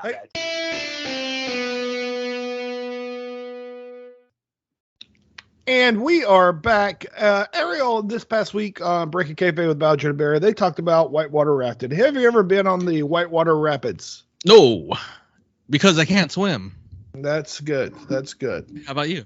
I have. And so one time I actually went on, I went whitewater rafting with a person who could not swim. Ooh, okay. They must have been fun. Yeah. So you have a life jacket, so you're not going to drown unless you put your face in the water. But here's something interesting that happened. Mm-hmm. So we're paddling, right? If you ever been in a canoe or a boat where you had to paddle? Well, no, I have not. Okay. So, you know, you sort of have to navigate these rapids, and these were like class 1s and 2s with a 3 at the end, right? Mm-hmm. And she had never been in the water, and never been like, you know, canoeing or whatever. So she would not pay attention, you know, that she was in the front and that she had to point the boat, right? She would not pay attention to where it needed to go. She would just paddle on one side. Oh, okay. Right. And so she would paddle on one side, and I would try and paddle the other side, and then we try and go back and forth, you know, to get us going forward and try and keep us straight the way we would. And so she would paddle and would end up turning us around. Oh, wow. And we would be going backwards. Well, so this and so the whole time we're whitewater rafting, you know, and it's a good hour or two. I keep telling her, hey, you have to stop when you see that we are pointing toward the riverbank, that you have to paddle the other way because you're going to make us go backwards. Well, guess what she did? We get to the class 3, which is the big drop off, and she paddles and does not pay attention and gets us turned around, and we go down this class 3 backwards. Oh my goodness. Ooh. So I am freaking out because we end up tipping over. I know she cannot swim. I lost a shoe and broke my toe. And I had to get us back up into the raft and get us back over on the shore. Luckily, the class 3 was at the end, and it was just like a little series of drops. And we got out and got picked up, but the rest of the weekend and the next week or two, I walked around with a broken pinky toe. But that's I used to go every year, twice a year, with my ecology club in college. Okay. And so we went to the Ocoee. We went to gosh, I can't think of the other ones. It was in Franklin, Tennessee. I think. But anyway, I've been a bunch. Nantahala Gorge, up near Cherokee, North Carolina is one of the places that that I had done multiple times, and that's where this one was, where we got flipped over. Wow. Have you gone since then? Gone back? No, that's the last time. Wow. Is it because you don't want to do it anymore, or you don't have time, or? Oh, that is, yeah. Franklin is the Ocoee. Yeah. No. It just I just haven't had the way. Now I live in Florida, so we don't have those down here anyway. Okay.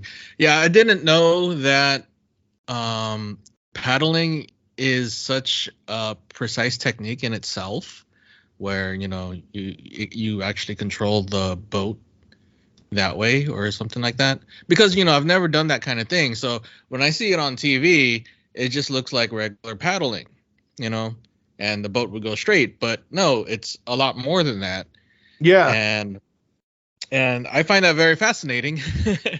But yeah, and I also think it's very tiring. So I would not, yeah, I would probably get very winded and sore like the first time I would do some sort of paddling that way, because it's probably going to utilize a lot of the muscles that I don't use.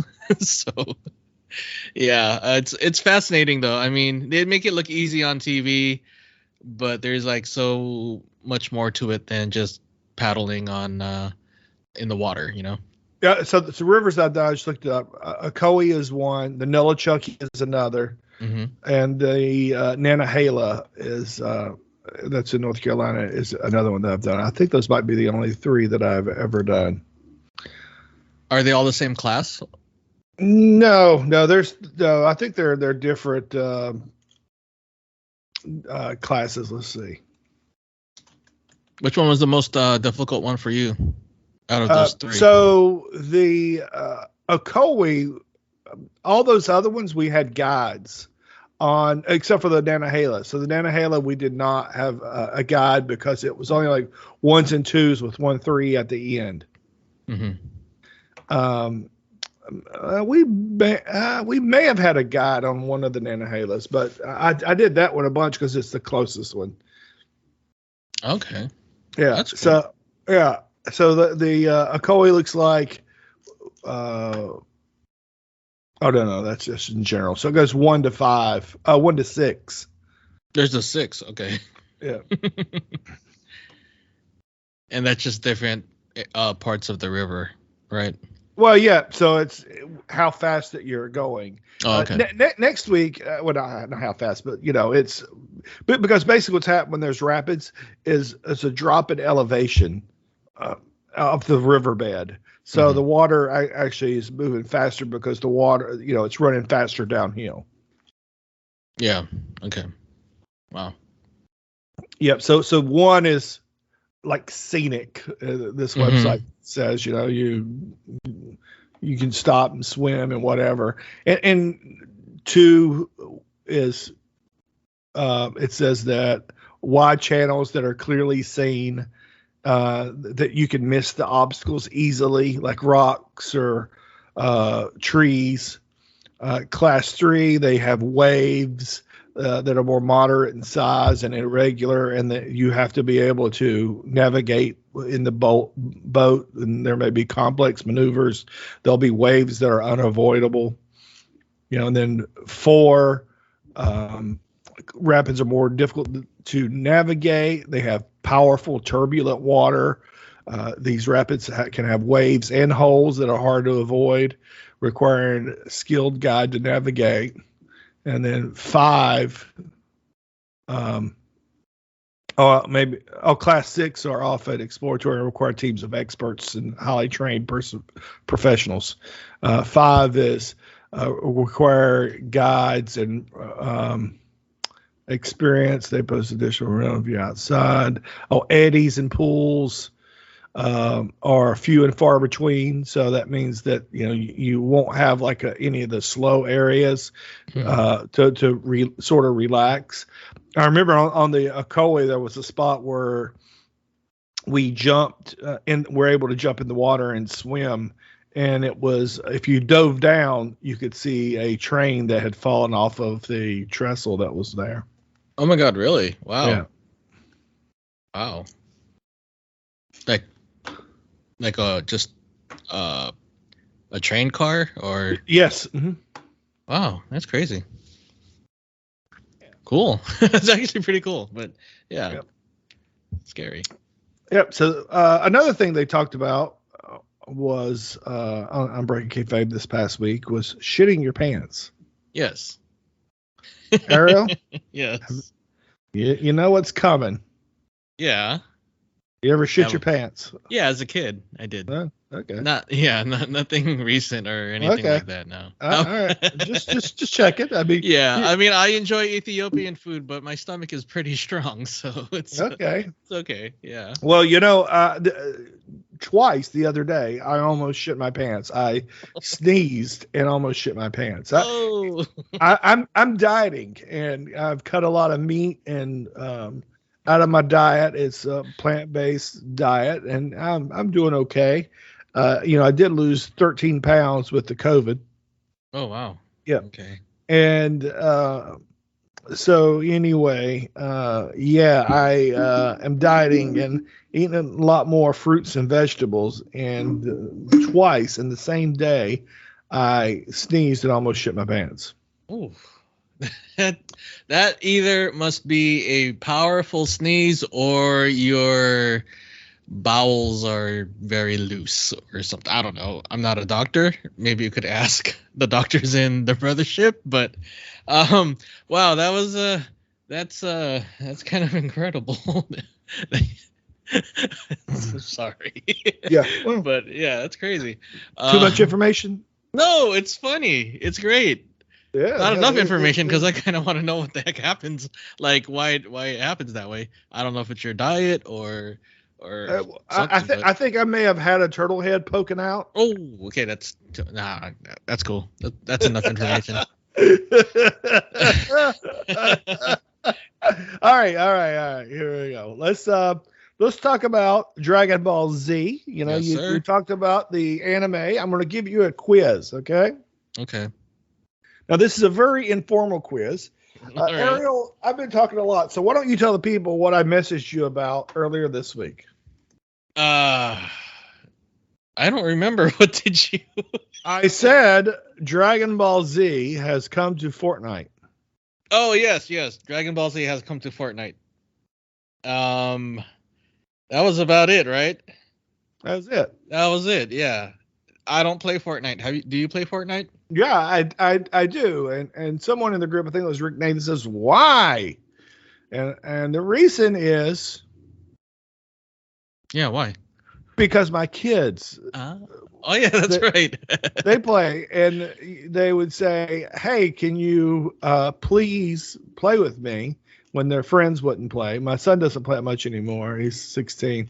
My daughter occasionally will want to play with me, but so I do it and I play and just do the challenges now. I don't like play and try and win because I suck. I'm horrible. I don't know how to build, but I do like doing the challenges and they are fun. Mm-hmm. And so the characters came out this week, and I'm going to ask you, just give me a part of this quiz. Mm-hmm. Just give me a brief description of each of these characters that I name off. You ready? Okay. Number 1, who is Goku? Goku is the main protagonist of the series. He is actually a Saiyan, which is an alien species, not of Earth, and he is very powerful. He has a big appetite. He's kind of stupid, but he fears his wife. So, as all husbands should, right? But yeah, I mean, he's just one of the most powerful beings in the entire show, and he's friends with everybody, even the enemies he used to have beef with. They become friends. So yeah. Okay. All right. Here we Pretty go. much. Question number 2. Mhm. Who is Goku's brother? Oh, that's Raditz, right? I think it's Raditz. I can't remember. You Yeah, are it's Raditz. correct. Yeah, he looks like Goku, but with longer hair. And he sucks. Okay. Yeah. Where does Goku live? In a house. Oh, do you like? I mean, it's- Earth, Namek, Plant, Bigata, or Alpha? Is this recent or? I mean, Earth. That is Did he correct. move? Okay, because yeah. Okay, never mind. Who teams up with Goku to fight Raditz? Piccolo. Correct. Man, you're doing great. Who is Goku's eldest son? Gohan. Gohan is correct. You are nailing this. Good. Who does Goku train with in Otherworld before fighting the Saiyans? Who does he train with in the other world before fighting Saiyans? Yes. That's because he passed. Oh, is that King Kai? And King Kai is correct, my friend. yeah. Okay. You're killing it. What path leads to King Kai's house? The oh my gosh, Snake Way? I can't remember. You are correct. All right. What move does King Kai teach Goku? The Spirit Bomb, I think. No. Damn. Was it? Yeah. You are good. You are nailing this quiz. It's been a while. I'm sorry. I haven't watched it All right. since I was a teenager, actually. Who has 3 eyes? TN. Correct. All right. So this is a quiz that I found online here, but I do have questions like who is Goku? That was one of mine. Who is Beerus? Beerus. US. This is like one of the newer ones. He is, I think, the god of destruction or something like that, or a god of something like that. He looks like a purple cat. Yes, you are correct. He does look like a purple cat. So Goku, Beerus, and then there is Vegeta. Vegeta. Vegeta. Yeah. Vegeta. Who is Vegeta? Vegeta is the Prince of Saiyans and occasional ally to Goku. They're like frenemies. They used to be like enemies, but then Vegeta kind of changed his way, married Bulma and all that stuff, and had kids, and kind of like is the antithesis of Goku, or but yeah, he's a good guy now. Okay. What does Vegeta turn into in his first fight with Goku? He turns into a giant monkey thingy, right? Like Yep. What are they called? What was their official name? An ape. An ape. Okay, yeah. All right. Very good. Who is Bulma? Bulma is an ally. Okay, first she was an ally of Goku and Krillin back all the way in the regular Dragon Ball series when Goku was a little kid. She married Vegeta later on. I think her dad's name is Dr. Briefs.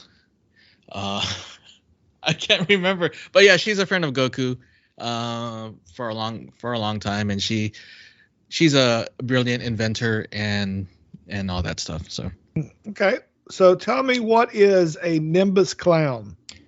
Cloud. Okay. Nimbus cloud. Yep. Nimbus cloud is a small cloud that Goku rides. I mean, he can fly, but he also gets on top of this little cloud that's like his little transportation thingy that zips around in the sky and all that stuff. Okay. Well, what does it mean, Kintown? Kintoun. Kin. I don't know. Can. I think that might be the Japanese word for That might be, yeah. Is there an English word for it? Well, no, because it says Nimbus Cloud on the Fortnite game. You have the you could get the cloud, and then in parentheses afterwards it says Kitown, Kintown, Kintoun.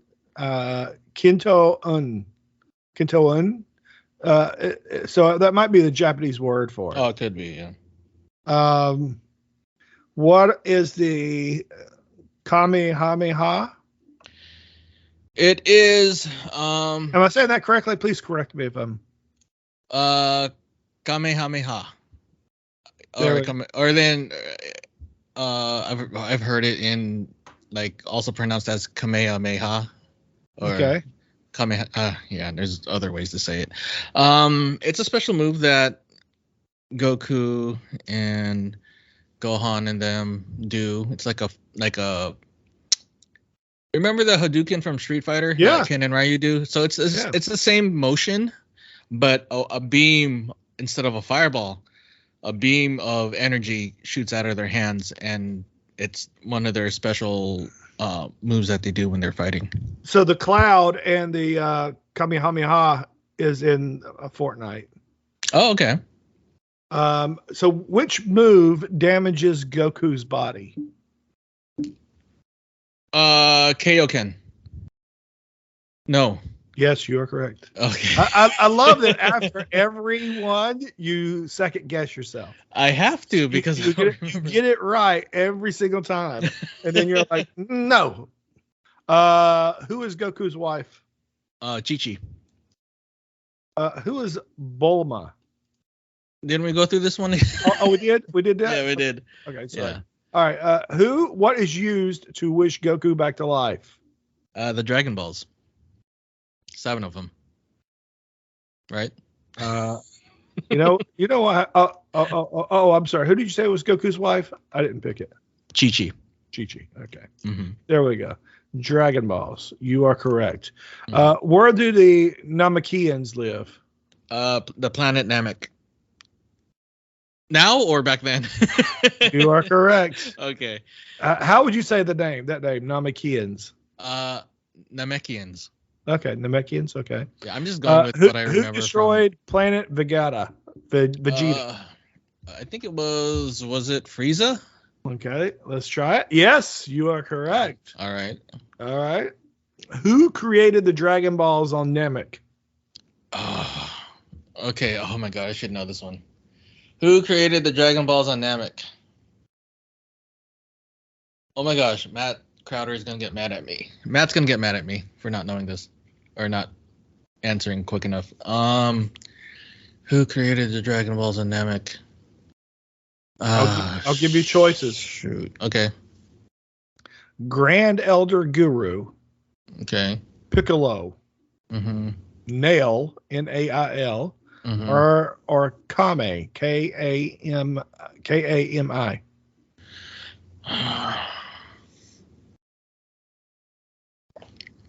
Nail, Kami, Piccolo, and who was the first one? Grand Elder Guru. Grand Elder Guru. Piccolo, Nail, Kami. Was it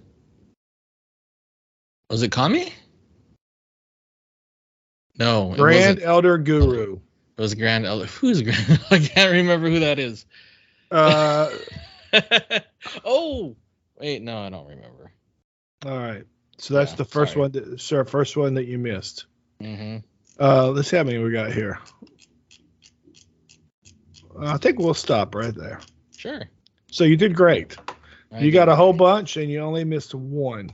Yeah. And I'm going to write this down, and when I speak to Matt Crowder, I'm going to give him the exact same quiz, and we will see if he can get as many as you without missing one.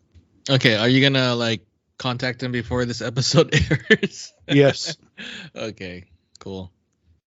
Oh man, I should have known the last one. Ugh. Oh well. Not bad for for someone who hasn't watched a cartoon in like 20 some odd years or 20 years. Or Good something. job, man. You nailed it. Thanks. It's yeah. Well, my friends, that is all the time that we have for this week. I thank you, Ariel, for making time out of your day. I know you have to get ready to go to work here soon. So I thank you very much for making time to talk with us and, getting us back on track. I love it. I mean, anytime that I'm not busy or sleeping or, tired, which is actually most of the time. But anyway, I love it. I'm glad that we got back and started, doing this again. I'm hopefully you're recovering or you have recovered from COVID and all that stuff. So, yeah. But thank you. Yep. So I'm going to phrase this to Matt Crowder as if you are challenging him to a Dragon Ball Z. Oh my goodness. Quiz. No, he knows more about it than I do. I mean, he keeps up with the newer episodes. I haven't. He does? At all. Yeah, so. I stopped after Dragon Ball Z, the series, right? He went on to the next series, which is Dragon Ball GT, and then there's another one after that came out a couple years ago, Dragon Ball Super, and I guess it's still ongoing. I don't know. He's still caught up with that, and now they have this movie that's coming out, Dragon Ball Superhero, which I might check out. But yeah, he's still into it, and I stopped years and years ago. Yeah, so he might actually get all of those questions correct. Let me say this before we go. Mm-hmm.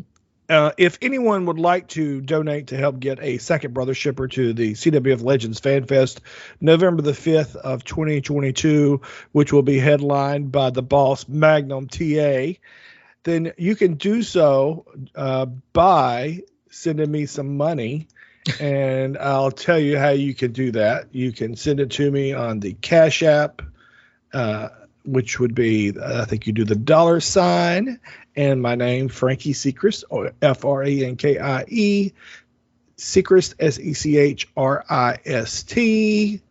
Sechrist. Let's see, the other way, Venmo, same thing, @ Frankie Sechrist.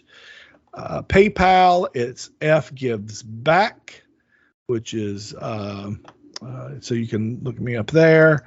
Or if you need to be old school and write me a check, just message me on the Facebook. I'll give you my address and tell you who to make that check out to. So far, I've got a couple that are ready to chip in, and Mark Russ was the very first one, and I know I have a couple other people who have committed to